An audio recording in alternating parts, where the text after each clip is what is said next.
So the question is that there are kips that are rebellious in nature, smoking some weed, they're off the derech, and they're just, going through their teenagehood, and then there are some people who are doing that also, but they have mental illness, and should they be treated the same? Same prescription for everybody. What about mental illness? Short question, long answer. I'm going to try to be mekatzer and still come across with a proper response. First of all, we have a tremendous, long list of parents who testified and will continue to testify that their children were diagnosed with mental illness, everything up to schizophrenia. And means, when I say that, I mean ADD, ADHD, ODD, BPD, bipolar included, which is the schwer, but not schizophrenia, which I'm going to put that as a suffix. But until then, all kinds of stuff, who have testified consistently that approximately 2 to 3 years after doing TP properly, effectively, that it turns out that the psychiatrist consistently said, we don't know what happened, but it's gone. We had a girl here who was diagnosed, a wealthy family, diagnosed by 4 top psychiatrists. I can give you their names. Bipolar, bipolar, bipolar, bipolar. And they say bipolar is not something, it's a fact. It's like a broken arm. It's a fact. It's physical, right? And you can meet the mom. I'll give you her phone number.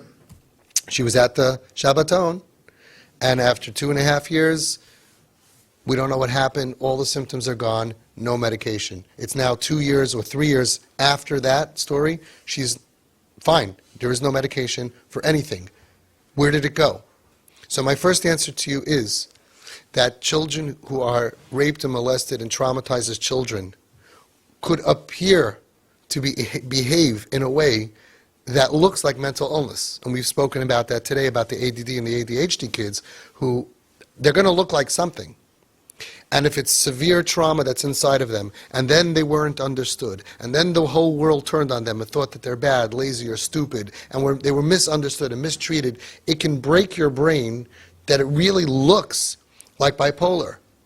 And we had that beautiful, amazing article from Dr. Reggie Melrose that we learned today, that it's not bipolar, it's trauma, because they're going to look like different things. So the first answer is, I don't know what percentage of kids that look like they have mental illness really have mental illness. Many to most of our kids don't have mental illness. And I'm talking about large numbers. And I've said this publicly, and I've gotten tremendous flack from psychiatrists and the psychology world. Don't say that. You sound like a nutcase. And I'm saying, I'm not saying anything. I'm giving you feedback. FYI, out of 300 plus families, many kids had many diagnoses that are gone with TP. So either the diagnosis was wrong originally, which is what Melrose says, or we healed it the same as I don't know what. I don't know what. I don't have to know what. It's not my job. But we've done an experiment here that has proven over and over and over again that so far, out of 300 plus, and I take bad cases, and we take kids who are diagnosed with schwere things. They're not crazy, and they don't really have that mental illness. That's number one. Part A, we're talking about if we knew from Hashem it's mental illness, then we have a question. But most of the time it's not. They're acting mentally ill. They're out of control.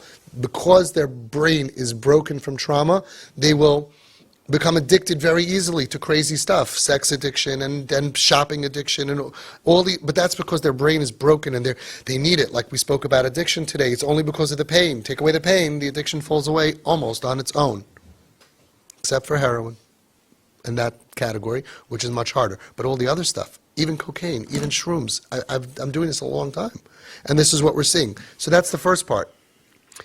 So if most of the kids that come here end up not having mental illness, so when we have a kid, al pi raiv, we have to assume that the mental illness could go away. The question, though, is what about those that have true mental illness? Now, first of all, I get calls all the time from kids and young adults that are diagnosed with mental illness that are on the derech.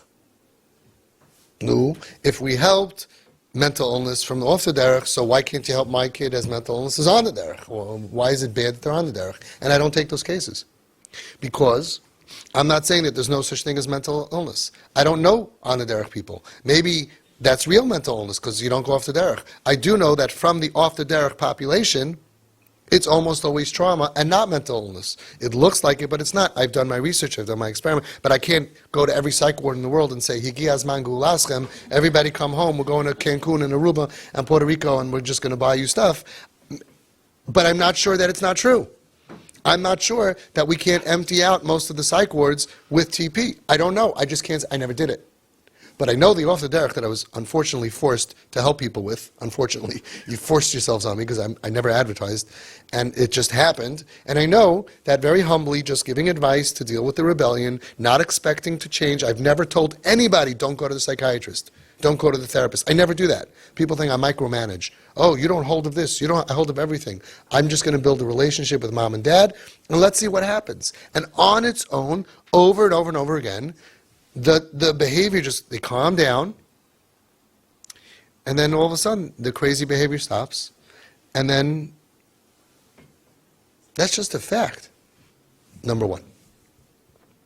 Number two, even those with true mental illness also have everything that you guys are all dealing with until the mental illness. They still have emotional illness. They still have trauma and pain and all kinds of other stuff. And all of that needs to be medicated for TP.